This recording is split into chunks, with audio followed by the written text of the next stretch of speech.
¿Qué tal? Esto es Escena Internacional, podcast producido por Comité de Lectura con la colaboración de Rodolfo Sánchez Aizcorbe. La primera noticia de hoy es obviamente la decisión del presidente Guillermo Lasso de decretar la disolución de la Asamblea Nacional, es decir, el Congreso en el Ecuador. Esto ocurre a puertas de una posible destitución por el juicio político que se le seguía por presunta malversación, eh, y se trata de una asamblea que tenía mayoría opositora. Lo hizo invocando el mecanismo constitucional conocido como muerte cruzada, es decir, ante la eventualidad de que a través de un juicio político el Congreso planteara destituir al presidente, este tenía la prerrogativa de disolver el Congreso para que se convoquen a elecciones anticipadas, tanto parlamentarias como presidenciales, para cubrir el periodo restante del gobierno de Lasso. No es un nuevo periodo gubernamental. Eh, lo hizo además invocando uno de los tres escenarios que contempla la Constitución, el que habla de grave crisis política y conmoción interna, porque es el único escenario en donde no habiendo una definición explícita de lo que esto significa en la Constitución, eh, sin embargo, esto no requiere tampoco la anuencia de la Corte Constitucional, a diferencia de otras causales para invocar este mecanismo. En otras palabras, lo que eso implica es que aparentemente quedaría a criterio del presidente definir si se cumplen las condiciones. Eso es algo que ha sido cuestionado, pero en todo caso esa es la interpretación que parece haber asumido el gobierno de Lasso. Eh, el Consejo Nacional Electoral dispone de 7 días a partir del decreto presidencial para llamar a nuevas elecciones que se deberían realizar en un plazo máximo de 90 días a partir de la convocatoria. Hasta que se instale la nueva Asamblea Nacional, es decir, el nuevo Congreso, Lasso puede gobernar por decreto, pero deberá contar con el aval previo de la Corte Constitucional en estos decretos que decide emitir. Ya emitió uno primero que básicamente eh, reduce impuestos y da otras medidas de presumiblemente reactivación económica. Tanto Lasso como los asambleístas del Congreso disuelto pueden volver a presentarse. Esta es la primera vez que el mecanismo llamado muerte cruzada, o conocido de esa manera, es invocado. El jefe del Comando Conjunto de las Fuerzas Armadas dijo que estas, junto con la Policía Nacional, cito, se mantendrán en su posición inalterable de absoluto respeto a la Constitución y las leyes. La CONAIE, la Confederación Nacional de eh, Nacionalidades Indígenas del Ecuador, dijo que esta era una decisión dictatorial y Correa la calificó de ilegal. La segunda noticia es que la justicia ratifica la condena de Sarkozy por corrupción en Francia. El Tribunal de Apelaciones de París confirmó una sentencia de 3 años de cárcel por intento de soborno y tráfico de influencias. Eh, Esto habría ocurrido en 2014 después de dejar la presidencia.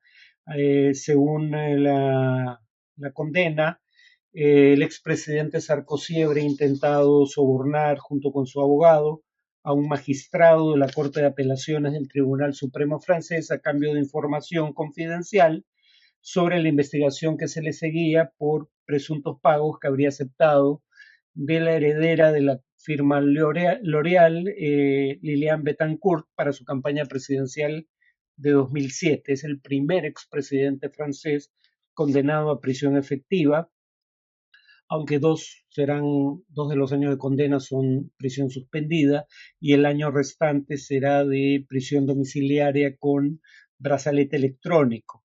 Eh, Su defensa ha dicho que llevará el caso o apelará ante la Corte de Casación, el máximo tribunal del país. Ya a finales de 2001 había sido condenado por financiación ilegal de campaña en la campaña de 2012, en la que intentó infructuosamente la reelección, y la semana pasada una fiscalía pidió que sea juzgado por el caso de financiación ilegal que habría obtenido de Muammar Gaddafi, el ex dictador libio, para la campaña que lo llevó a la presidencia en 2007. Finalmente, Salvatore Mancuso, jefe de las autodefensas, bueno, de las otrora Autodefensas Unidas de Colombia, los mejor conocidos como paramilitares, compareció ante la Jurisdicción Especial para la Paz y declaró que varias masacres contra civiles atribuidas en los noventas a su organización fueron planeadas en coordinación con el ejército y que las Autodefensas Unidas de Colombia habrían apoyado la campaña electoral en su momento de Álvaro Uribe y Andrés Pastrana, ambos elegidos presidentes. Su comparecencia fue virtual desde Estados Unidos, donde cumple pena de prisión. Aseguró que el Departamento Administrativo de Seguridad, conocido por sus siglas DAS, la extinta Policía Secreta, tenía relaciones con las Autodefensas Unidas de Colombia y le daba nombres de personas a las cuales asesinar. Eh, Mancuso fue extraditado en 2008 a los Estados Unidos junto con otros altos mandos, tres además de Mancuso, de las Autodefensas Unidas de Colombia, razón por la cual el expresidente Iván Duque alega que esto se trataría de una revancha contra el gobierno que lo extraditó, el de Álvaro Uribe. Tiene Mancuso a partir del testimonio 30 días para aportar pruebas, que es una condición necesaria para obtener, si lo decide así, la Jurisdicción Especial para la Paz, los beneficios de la justicia transicional, es decir, penas alternativas a la de cárcel por periodos de tiempo relativamente acotados. Eh, hay cerca de 14.000 personas, entre ex miembros de las FARC, ex militares, ex funcionarios públicos y empresarios que habrían financiado, entre otras, a las Autodefensas Unidas de Colombia, que se han sometido a la Jurisdicción Especial para la Paz y están esperando una decisión de este organismo. Había adelantado la sesión anterior que hoy iba a continuar con el tema de las razones por las cuales algunos países en desarrollo, si bien pueden creer que las reivindicaciones de Ucrania ante la invasión ilegal de Rusia son justas, recelan del llamado, en tono a veces imperativo, de las potencias de la OTAN a que tomen una actitud más decidida frente a la invasión rusa. Y mencioné el tema de los dobles estándares que se atribuyen a las potencias occidentales. Este tema es mencionado en medios de prensa occidentales como si fuera una ocurrencia de algunos dirigentes del mundo en desarrollo. Hoy día voy a intentar probar de que esta acusación de doble estándar que se esgrime contra las potencias occidentales tiene fundamento en algunos hechos de la política internacional contemporánea.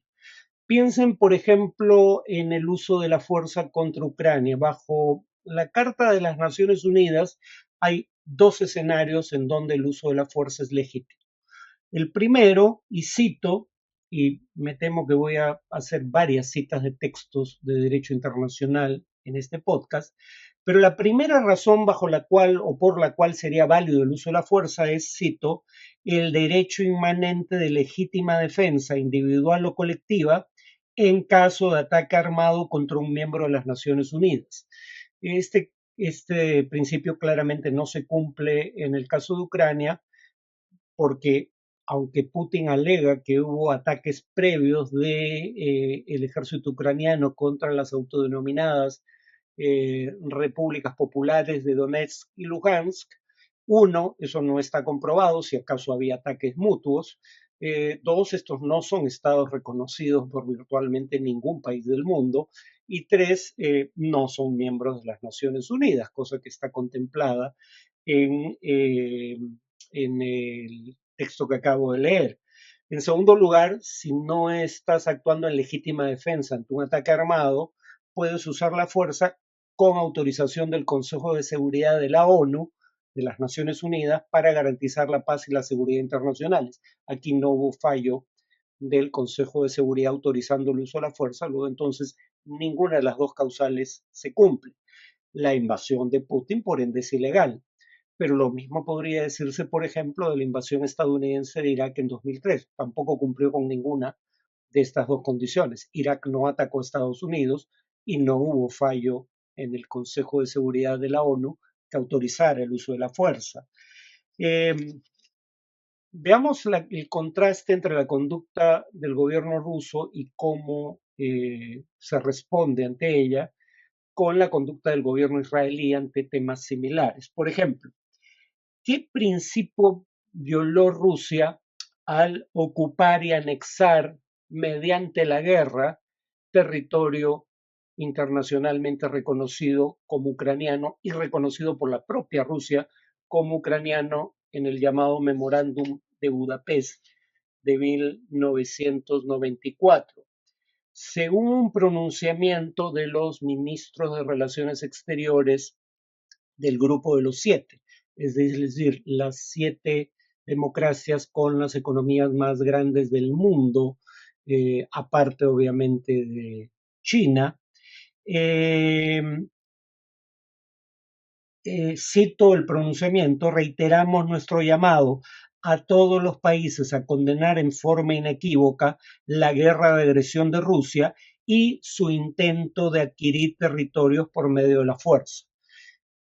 Esto es un llamado perfectamente lícito y se atiene a los hechos.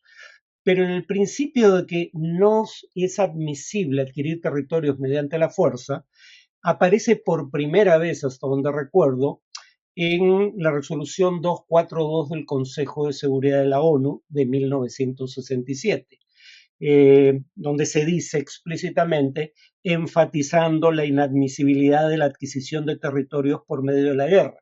Pero como la fecha de adopción indica, esta decisión no tiene nada que ver con Ucrania.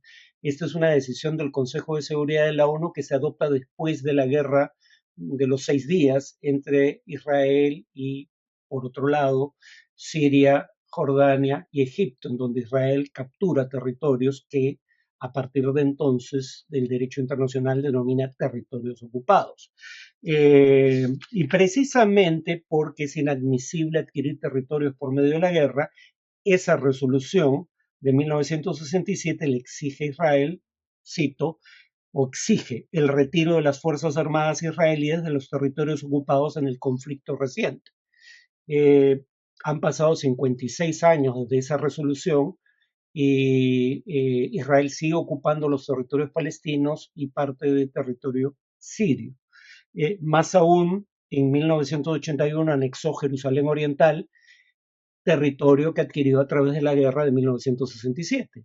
Y ahí se aplica, por ende, según la resolución de la ONU que cito, el principio de que es inadmisible adquirir territorios por la fuerza. Israel hizo exactamente lo mismo con Jerusalén Oriental que Rusia ha hecho en 2014 con Crimea y en 2022 con otras 4 provincias de Ucrania.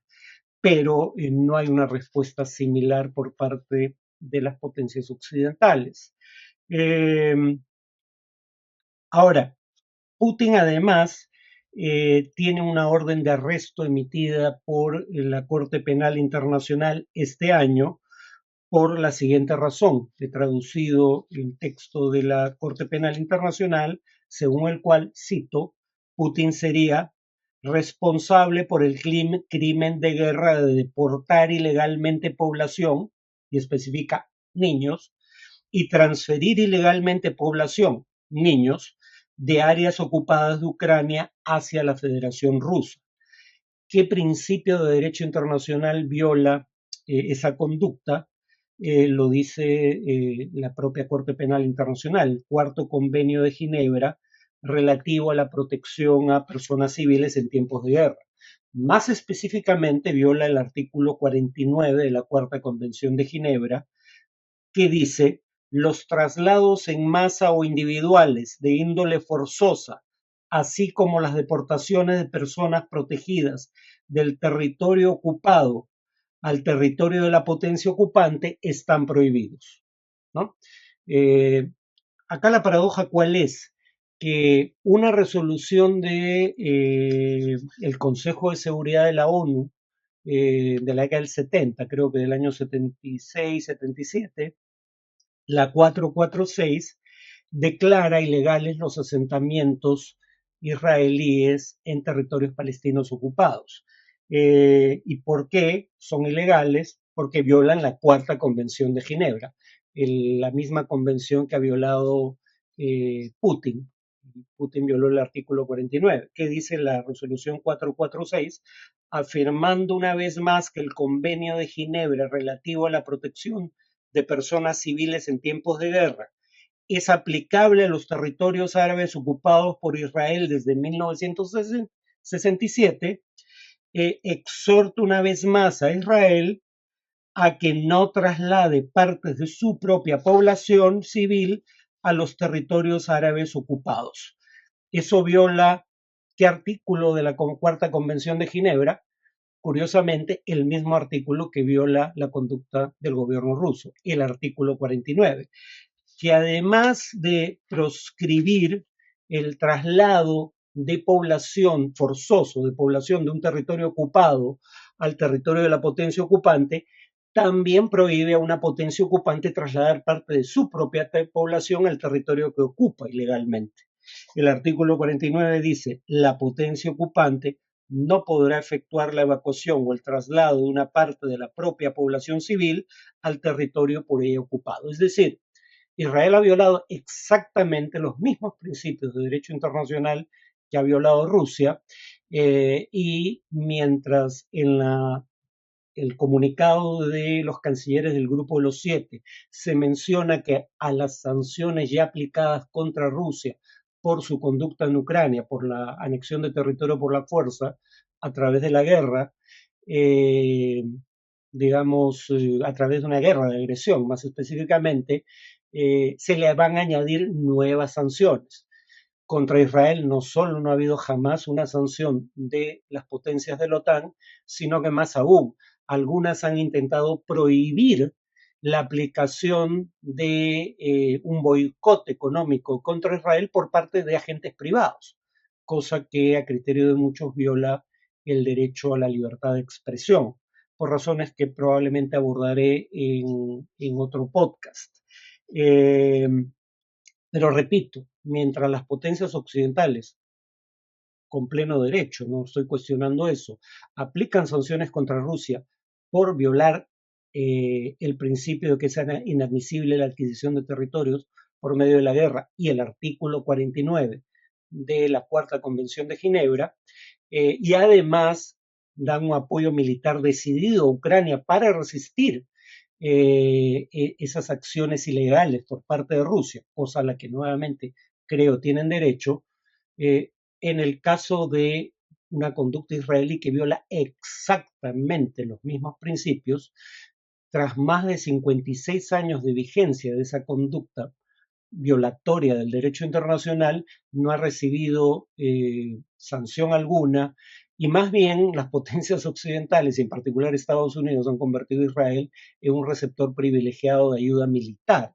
En el caso de Estados Unidos, Israel, un país de alrededor de 9 o 10 millones de habitantes, es el primer receptor mundial de ayuda militar de los Estados Unidos, 3.800 millones de dólares anuales, pese a que es uno de los 10 mayores exportadores de armamento del mundo.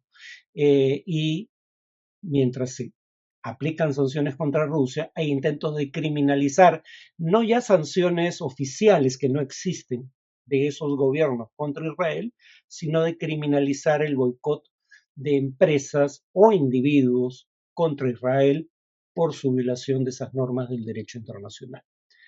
Bueno, eso es todo por hoy. Nos vemos en el siguiente podcast.